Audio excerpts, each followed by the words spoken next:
बाद यूपी के मथुरा में गोरक्षक की मौत पर भीड़ का गुस्सा फूट गया। दिल्ली आगरा हाईवे पर खूब हंगामा हुआ। पुलिस पर पथराव की तस्वीरें भी सामने आई हैं, लेकिन अब गोरक्षक चंद्रशेखर उर्फ फरसा वाले बाबा की मौत पर पुलिस ने बड़ा दावा किया है। फरसा वाले बाबा की मौत पर मथुरा के एसएसपी का बयान। मथुरा के एसएसपी ने गोरक्षक की हत्या को हादसा बताया है और कहा गो तस्करी जैसी कोई बात नहीं है।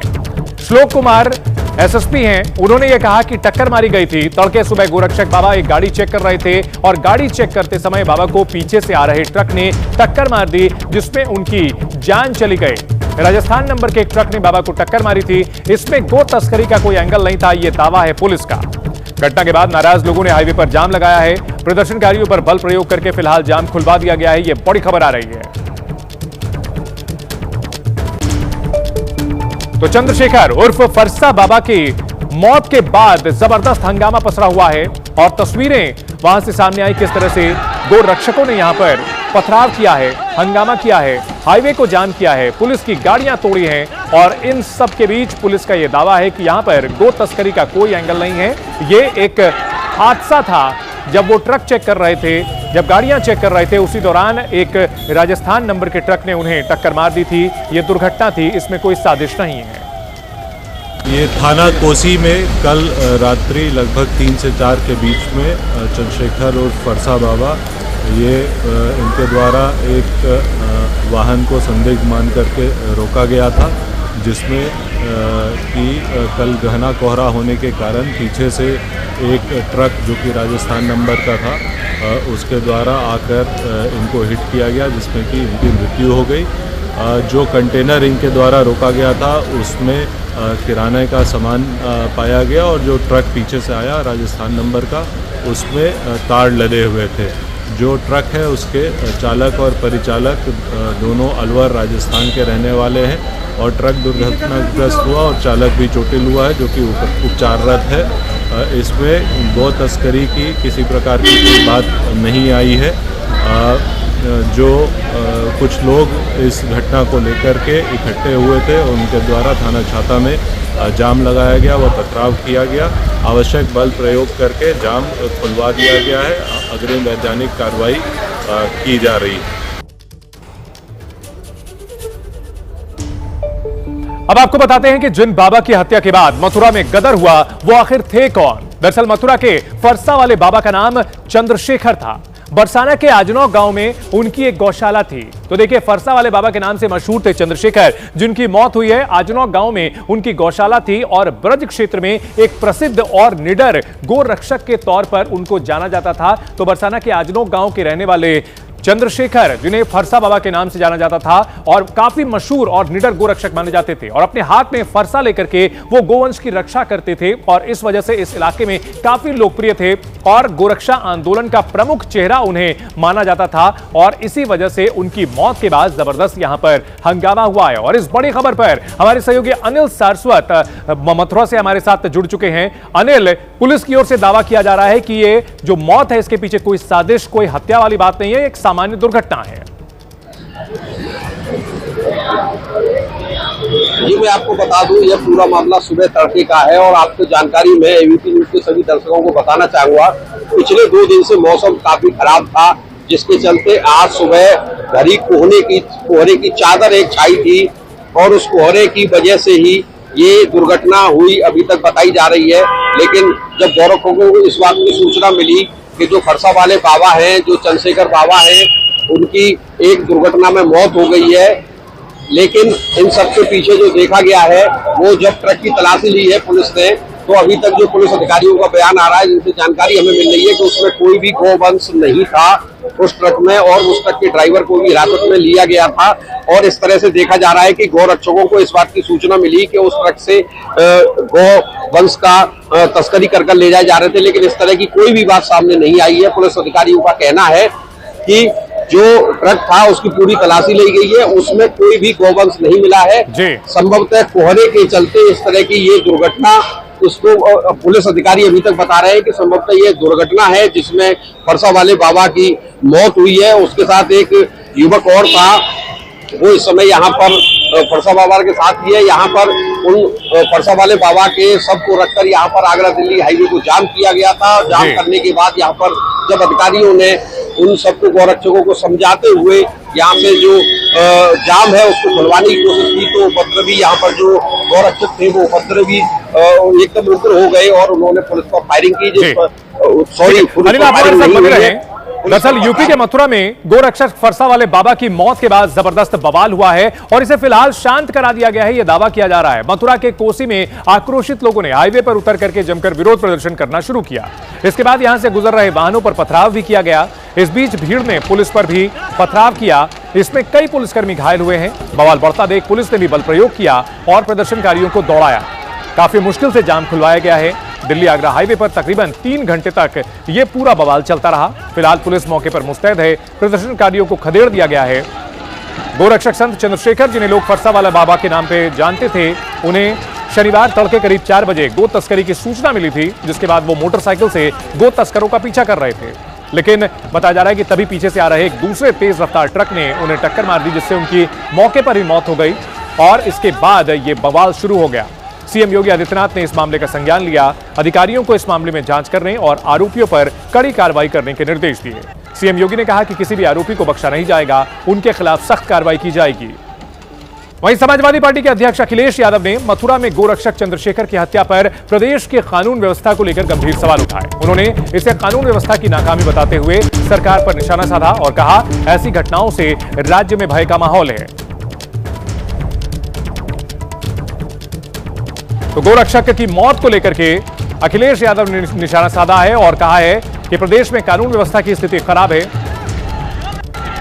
मथुरा मामले को लेकर के कानून व्यवस्था पर सवाल खड़े किए हैं अखिलेश यादव ने। बीजेपी सरकार पर आरोप लगाए हैं, जहां भी इनकी सरकार है कानून व्यवस्था खराब है। भारतीय जनता पार्टी कहां तनाव न पैदा कर दी, ये सोचना है। अगर मथुरा में, वृंदावन में, धार्मिक स्थान पर साधु के साथ अगर ये व्यवहार हुआ हो, पूरे प्रदेश में जो चाहता है वो कर लेता है। कोई कानून व्यवस्था की कोई व्यवस्था नहीं बची है और किस तरीके से चीज़ों को नफरत में बदला जाए, ये अगर कोई सीखना चाहता है तो भारतीय जनता पार्टी से सीख सकता है। बड़ी खबर आ रही है। मुख्यमंत्री योगी आदित्यनाथ आज शाम 5 बजे गो सेवा आयोग के अध्यक्ष और उपाध्यक्ष समेत कई लोगों से मुलाकात करेंगे। तो सरकार की ओर से लगातार कवायद की जा रही है, अगर कोई दोषी है तो उसके खिलाफ कड़ी कार्रवाई की जाएगी, यह भरोसा जताया गया है। और साथ साथ ये कहा गया है कि जो अधिकारी हैं इस पूरे मामले की पड़ताल करें और अगर इसमें कोई दोषी पाया जाता है तो उसके खिलाफ सख्त कार्रवाई की जाए। और इन सबके बीच सीएम योगी आदित्यनाथ खुद गो सेवा आयोग के अध्यक्ष और उपाध्यक्ष के साथ कई लोगों से मुलाकात करेंगे। अनिल सारस्वत हमारे साथ लगातार जुड़े हुए हैं। अनिल, अगर बात की जाए, सीएम योगी आदित्यनाथ ने इस पूरे मामले का संज्ञान लिया, अधिकारियों से जल्द कार्रवाई करने की बात कही और अब गो सेवा के जो अधिकारी हैं उनसे भी मुलाकात करने जा रहे हैं। आपको बता दें, इस समय इस पूरी घटना पर मुख्यमंत्री यूपी के मुख्यमंत्री योगी आदित्यनाथ ने संज्ञान लिया है और इस पर यहाँ के जो अधिकारी हैं इस समय धरपकड़ अभियान इनका चल रहा है। जो भी यहाँ पे गोरक्षक मौजूद थे उनकी तलाशी ली जा रही है, आसपास के घरों की तलाशी ली जा रही है, आसपास की दुकानों की तलाशी ली जा रही है। और यहाँ पर आप देख सकते हैं कि किस समय से पुलिस की गाड़ियों का मूवमेंट यहाँ पर लगातार दिखाई दे रहा है। ये आप देखेंगे कि किस तरह से यहाँ पर जो अधिकारी है उन्होंने पूरी स्थिति को कंट्रोल किया है और अब ये लोग यहाँ से आप दूसरी जगह के लिए निकल रहे हैं, क्योंकि जहां पर भी सूचना मिल रही है कि यहाँ पर जो गोरक्षक हैं वो मिल सकते हैं, उनको यहाँ पर चेक किया जा रहा है, उन घरों को चेक किया जा रहा है, उन आसपास के मोहल्लों को चेक किया जा रहा है और पुलिस द्वारा इस समय यहाँ पर सर्च ऑपरेशन चलाया जा रहा है। तो वही दूसरी तरफ जो फरसे वाले बाबा थे उनकी जो पार्थिव शरीर था उसको ले जाकर उसके अंतिम संस्कार की तैयारियां की जा रही है। उसके आगे की जो वैधानिक कार्रवाई है वो की जाएगी। उसके बाद शायद असंभवतः फरसे वाले बाबा के सबको पोस्टमार्टम के लिए भेजा जाएगा, जिससे कि सही स्थिति यहाँ पर पता चल सके कि किस वजह से यहाँ पर फरसा वाले बाबा की किस तरह से यहाँ पर मौत हुई है और जो भी कानूनी कार्रवाई है वो आगे यहाँ पर की जाने की अभी तक संभावना जताई जा रही है। आप देख सकते हैं कि किस तरह पर यहाँ पर हाईवे को पूरी तरह से यहाँ पर सुचारू कर दिया गया है। आपको दिखाना चाहेंगे कि हम इस समय मौजूद हैं आगरा दिल्ली हाईवे पर और आप देखेंगे कि किस तरह से यहाँ पर जो पुलिस फोर्स है वो पूरी तरह से यहाँ पर सर्च ऑपरेशन चलाए हुए हैं और आप देखेंगे कि ये जो व्यवस्था है, ट्रैफिक की जो व्यवस्था है इस समय यहाँ पर सुचारू चल रही है और ऊपर से जो वाहन दिल्ली की तरफ से और आगरा की तरफ से जो लोग वाहन आ रहे हैं वो यहाँ पर अपने गंतव्य के लिए आसानी से जा रहे हैं। अब पुलिस भी यहाँ से निकलने के है और आप देख रहे हैं कि किस तरह से यहाँ पर पुलिस भी अब धीरे धीरे उन स्थलों के लिए जा रही है जहां पर ये उपद्रवी यहाँ पर बताए जा रहे हैं और उनको यहाँ पर पकड़ने की बात की जा रही है। जो भी मौके पर घटनास्थल पर जो गाड़ियां बरामद हुई है उन गाड़ियों को भी यहाँ पर एक टेम्पो में लाद कर ले जाया गया है और थाने पर उन सभी गाड़ियों को रखा गया है। और लगभग 2 दर्जन के लगभग जो यहाँ पर जो उपद्रवी थे जिन्होंने पथराव किया था उनको भी यहाँ पर लगभग 2 दर्जन के लगभग जो उपद्रवी है उनको यहाँ पर अभी हिरासत में लिया गया है और उनको यहाँ पर छाता कोतवाली में रखा गया है। जी बिल्कुल। इस बीच एक बड़ी खबर भी आ रही है अनिल, फरसा वाले बाबा की हत्या पर स्वामी अविमुक्तेश्वरानंद ने कहा है यूपी में गोरक्षा की सुरक्षित नहीं है। अविमुक्तेश्वरानंद का कहना है कि यूपी में गोरक्षकों पर सबसे ज्यादा हमले हो रहे हैं। तो स्वामी अविमुक्तेश्वरानंद जिनका प्रदेश सरकार के साथ 36 का आंकड़ा चल रहा है और उनका यह कहना है कि प्रदेश में गोरक्षकों पर सबसे ज्यादा हमले की घटनाएं हो रही हैं। यूपी में गोरक्षक ही सुरक्षित नहीं है। इस पूरे मामले को लेकर के बयानों का दौर लगातार चल रहा है। जिस तरह से गोरक्षक फरसा वाले बाबा की मौत हुई है, पुलिस की ओर से दावा किया गया है कि यह एक्सीडेंट है, लेकिन विरोधी लगातार हमला बोल रहे हैं। कहा जाता है कि गौरक्षक सरकारें, लेकिन गौरक्षकों के ऊपर ही सबसे ज्यादा हमले हो रहे हैं। अभी उत्तर प्रदेश के कोसी कला में जो कि मथुरा जिला है, वहाँ पर कल रात को गौ माता की रक्षा के लिए हमारे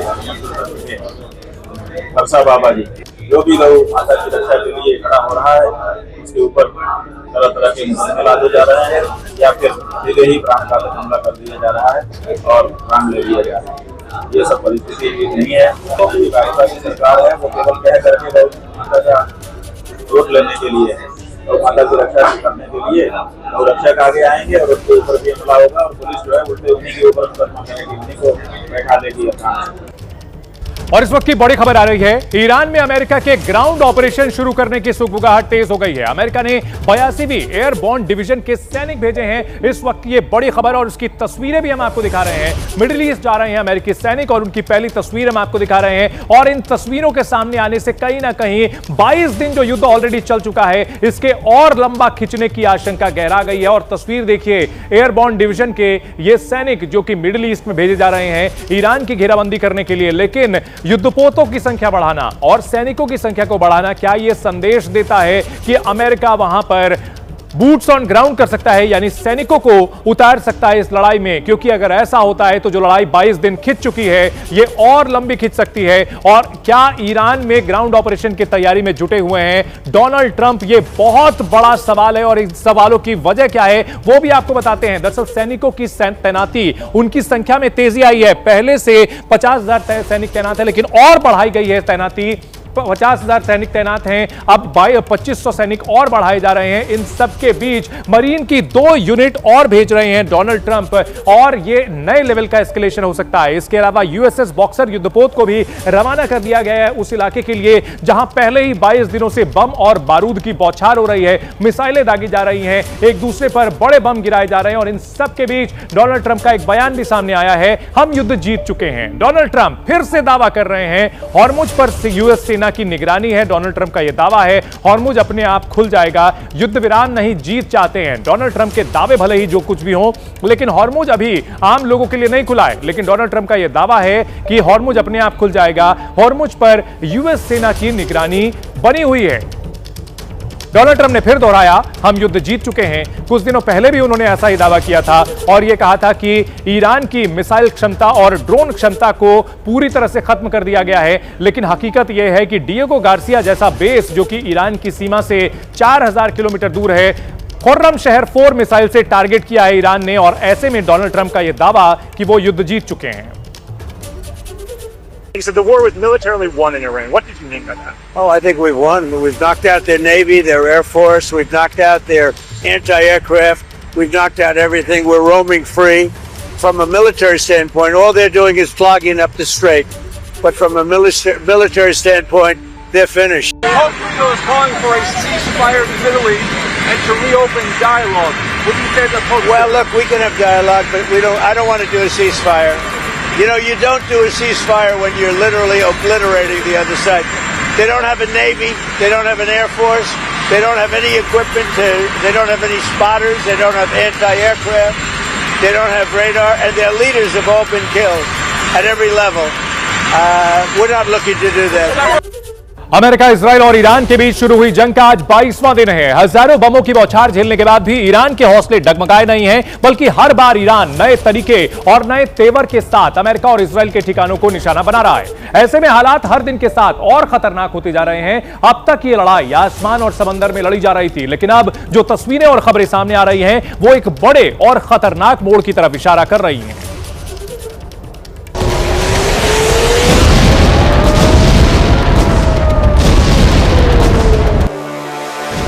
ईरान अमेरिका में निर्णायक जंग।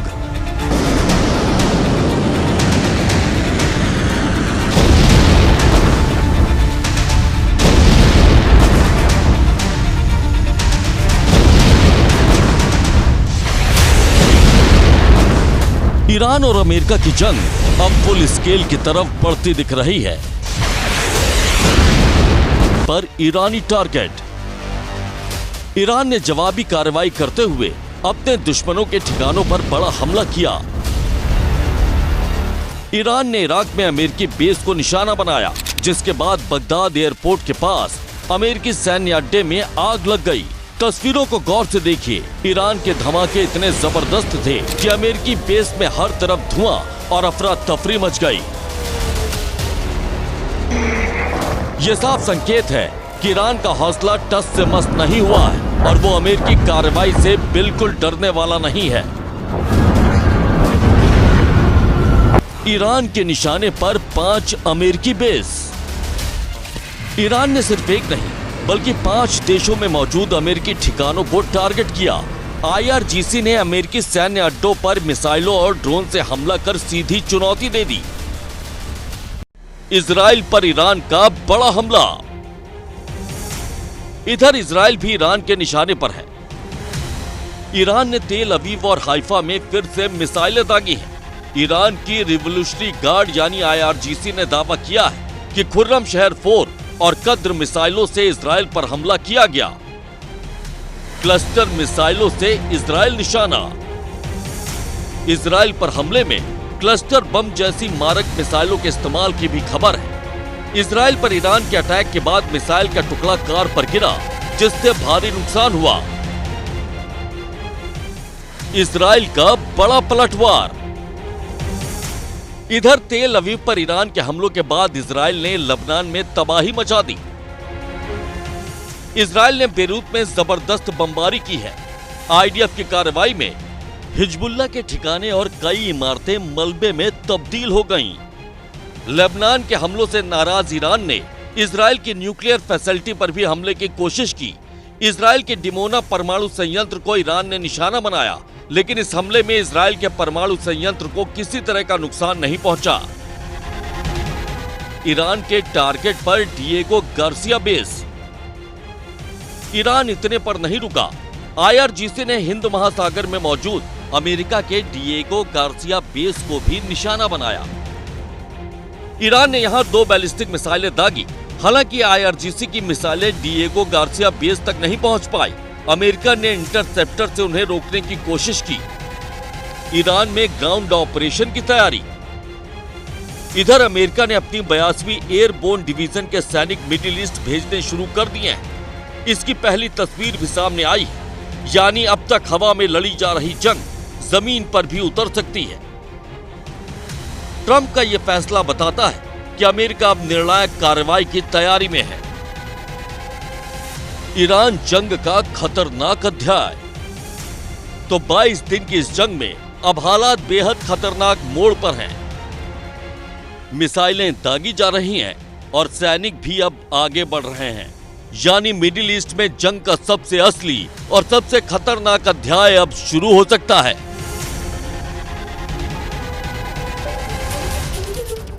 अपने दर्शकों को यह भी बताते हैं कि डिएगो गार्सिया अमेरिका के लिए इतना अहम क्यों है, जिसके सैन्य इस्तेमाल की मंजूरी उसे ब्रिटेन से मिल गई है और इसके बाद ईरान के खिलाफ सैन्य कार्रवाई में अमेरिका को काफी सहूलियत मिल सकती है। दरअसल हिंद महासागर में चागोस आइलैंड का हिस्सा है डिएगो गार्सिया। इसे वर्ल्ड वॉर 2 में ब्रिटेन ने अपना सैन्य अड्डा बनाया था और यह काफी अहम बेस माना जाता है। इसे ब्रिटेन का यह डिएगो गार्सिया जो है वो बेस है और वर्ल्ड वॉर 2 में ब्रिटेन ने इसे अपना अड्डा बनाया बनाया था। फिलहाल अमेरिका और ब्रिटेन का संयुक्त ये सैन्य बेस है और यहां से B-52 bomber, KC-135 tanker plane के लिए पर्याप्त रनवे मौजूद है। यही नहीं, टोही और ट्रांसपोर्ट एयरक्राफ्ट के लिए भी डिएगो गार्सिया पर रनवे मौजूद है। ईंधन भंडारण की सुविधा है, रडार सेंटर है और कंट्रोल टावर भी मौजूद हैं और बेहद गहरा बंदरगाह होने की वजह से सैन्य अभियान में यहां काफी फायदा होता है। यहां से एयरक्राफ्ट कैरियर, डिस्ट्रॉयर सब कुछ डॉक किए जा सकते हैं। यही नहीं, सबमरीन्स को भी डॉक करने की सुविधा डिएगो गार्सिया पर मौजूद है। मिडिल ईस्ट में सैन्य अभियान के लिहाज से यह बेहद अहम माना जाता है। 1991 के खाड़ी युद्ध में अमेरिका के लिए डिएगो गार्सिया बेस काफी अहम रहा था। इराक पर हवाई हमले में इस बेस ने काफी अहम भूमिका निभाई थी। यही नहीं, 2000 में तालिबान और अल कायदा पर कार्रवाई में यह मददगार रहा था। इसके अलावा 2024-25 की अगर बात की जाए तो हूती विद्रोहियों के खिलाफ इसका इस्तेमाल किया गया था। यानी डिएगो गार्सिया बेस काफी अहम है और इस वजह से यहां जिस तरह से परमिशन मिली है उसके बाद अब भड़का हुआ काफी नजर आ रहा है। आपको यह भी बता देते हैं डिएगो गार्सिया पर अमेरिका के कौन कौन से खतरनाक हथियार तैयार हैं। B-2 स्पिरिट स्टील्थ बॉम्बर्स ये तैनात है। B-2 बेहद खतरनाक बॉम्बर्स होता है। इसके अलावा B-52 बॉम्बर्स प्लेन भी यहां पर मौजूद है। साथ ही साथ विमान वाहक युद्धपोतों की अगर बात की जाए तो वो भी यहां पर तैनात हैं। F-15 फाइटर जेट यहां पर तैनात किए गए हैं। इसके साथ साथ यहां विमान वाहक युद्धपोत भी हैं और साथ ही साथ डिस्ट्रॉयर भी यहां पर तैनात है। ओहायो क्लास की जो सबमरीन है उनको भी यहां पर तैनात किया गया है। डिएगो गार्सिया बेस पर बेहद घातक, लड़ाकू और दुश्मन पर भारी पड़ने वाले ये हथियार हैं जिनको डिएगो गार्सिया से इस्तेमाल करेगा अमेरिका। और जिस तरह से इजाजत दी गई है उसके बाद ईरान का भड़कना लाजमी है। बड़ी खबर आ रही है, ईरान में अमेरिका के ग्राउंड ऑपरेशन की सुगबुगाहट तेज हो गई है। अमेरिका ने 82वीं एयरबोर्न डिवीजन के सैनिक मिडिल ईस्ट भेजे हैं और अमेरिकी सैनिकों की पहली तस्वीर भी सामने आई है। और क्या अमेरिका अपने सैनिकों को ईरान की जमीन पर उतारने जा रहा है? यह बड़ा सवाल। मिडिल ईस्ट जा रहे अमेरिकी सैनिकों की यह पहली तस्वीर आप एबीपी न्यूज पर देख सकते हैं। बूट्स ऑन ग्राउंड की लगातार अटकलें लगाई जा रही हैं, लेकिन कहा यही जा रहा है कि आखिर अगर अमेरिका यहां पर अपने सैनिकों को उतारता है तो ईरान के खिलाफ चल रहा जो ये ऑपरेशन है ये लिमिटेड वॉरफेयर की जगह फुल फ्लेजेड लंबी लड़ाई में तब्दील हो सकता है। सैनिकों की तैनाती में तेजी आई है। पहले से 50,000 अमेरिकी फौजी इस इलाके में तैनात हैं और मरीन की 2 यूनिट और भेजी जा रही है। यानी सैनिकों की संख्या बढ़ाई जा रही है और यह लड़ाई आगे और बढ़ सकती है। यूएसएस बॉक्सर युद्धपोत को भी रवाना किया गया है इस इलाके के लिए। तो क्या अमेरिका लंबी लड़ाई की तैयारी कर रहा है? और अगर लंबी लड़ाई ईरान क्षेत्र में होती है तो पूरी दुनिया पर इसका असर और ज्यादा खतरनाक पड़ेगा। 22 दिन बीत चुके हैं। अमेरिका की ओर से दावा किया जा रहा है कि अमेरिका युद्ध जीत चुका है। ईरान से जंग के बीच ट्रंप के 3 बड़े टारगेट हैं जिन्हें पूरा करने के लिए ट्रंप ने पूरी ताकत अपनी झोंकी हुई है। आपको बताते हैं, देखिए, हॉर्मुज स्ट्रेट काफी अहम है। हॉर्मुज स्ट्रेट जिसकी चर्चा पूरी दुनिया में हो रही है। हॉर्मुज स्ट्रेट की वजह से पूरी दुनिया में ईंधन की जो सप्लाई है